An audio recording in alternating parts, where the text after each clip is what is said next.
An interesting thing happened when this BMW 750i came down the assembly line. It wasn't quite finished.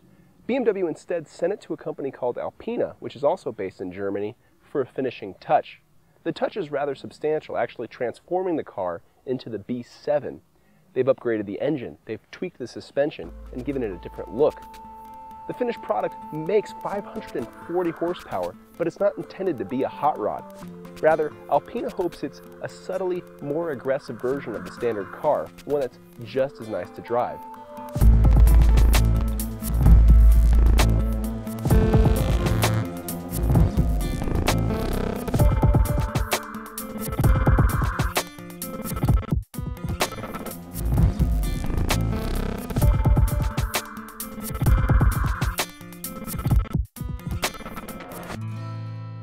What does all that newfound power mean at the test track?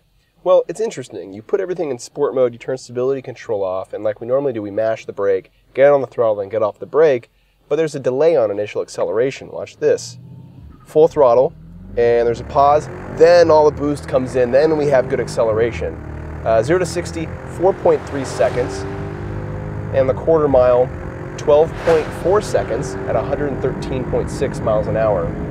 That initial pause off the line really hurts those numbers.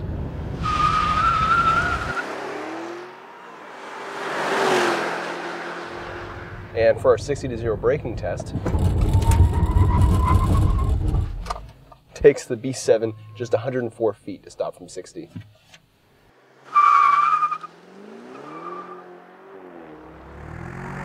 And now the figure 8 test in the B7 Alpina. Tremendous acceleration out of a corner, especially for a car this heavy, and this is a very heavy car. Doesn't really understeer that much. It's kind of a gentle push mid-corner. Fabulous traction on corner exit. Entry is rather good. You just get the slightest sense of how heavy it is, and it's pretty heavy. Throttle control is not bad. You have to be very mindful though, because this thing will get very sideways very quickly, and that's fun, especially with a car this big and this heavy. But it's not the fastest way around a corner.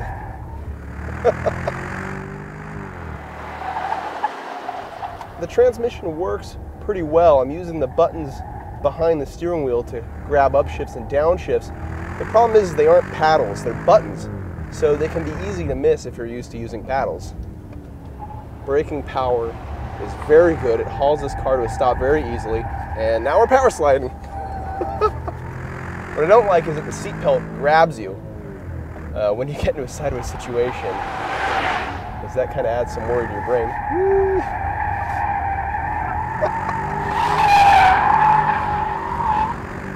That shouldn't be as fun as it is.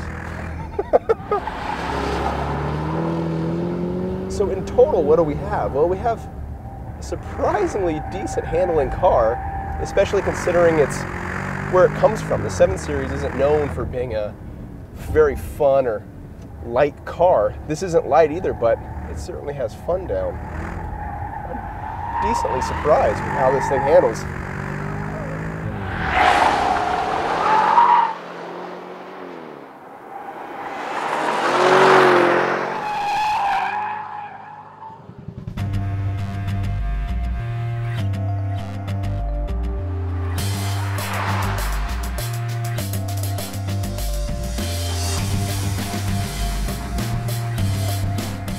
So I'm very impressed by how the B7 handles a mountain road. Right now we have the car in its sports setting. It's one of like 5 or so settings you can put in this car. There's Eco Pro, which helps with fuel economy. There's Comfort, there's Sport, and there's Sport Plus, and there might be another one, I'm actually not sure.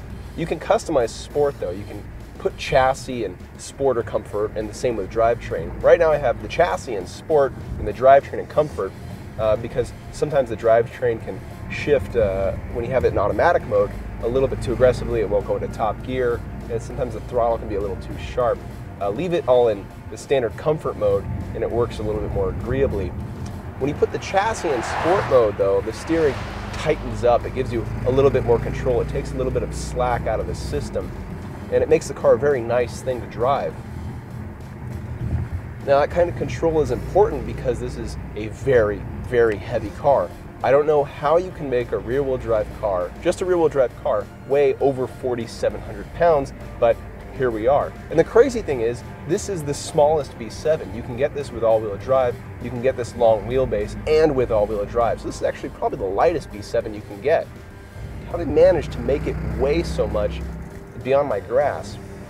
I have to commend them though, because this thing handles its weight very well. The standard 7 Series or the 750i I was not so enamored with. It felt heavy, didn't ride so well, the engine felt kind of weak. This seems to have fixed a lot of those issues that I took with that car. This is quite an enjoyable car.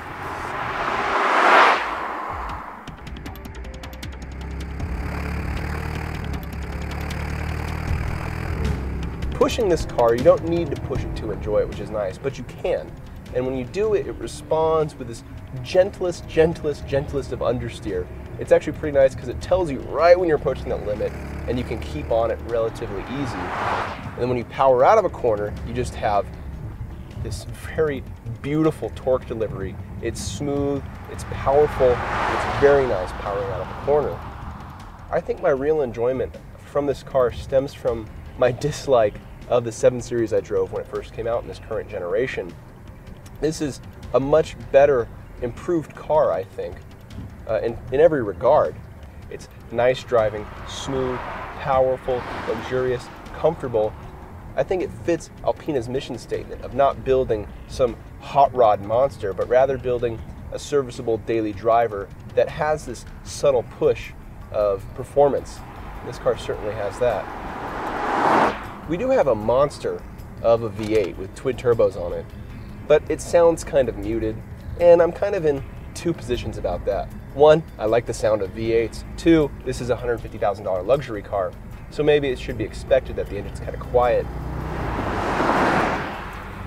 Now, I do enjoy driving this car a lot. It feels like a properly set up, big rear-wheel drive car.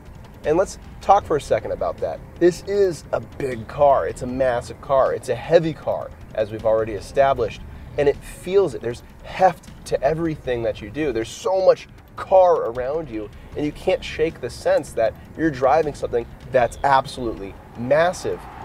Maybe that's a good thing because this car isn't lying to you about what it is. It's not difficult to place in its lane either. You just know it's big. Overall, I like the B7 quite a bit. It handles the way I want it to. It has the power that I want. It also has the refinement and luxury that I want. It just is a bit too heavy. This, perhaps, is what the 750i should be. Leave it to an aftermarket company to do it right. There are some styling fumbles, namely that bizarre flat purple leisure suit, but the B7 is overall a successful car. It accomplishes what Alpina set out to do, which is create a faster, stately, and fun-to-drive large luxury sedan.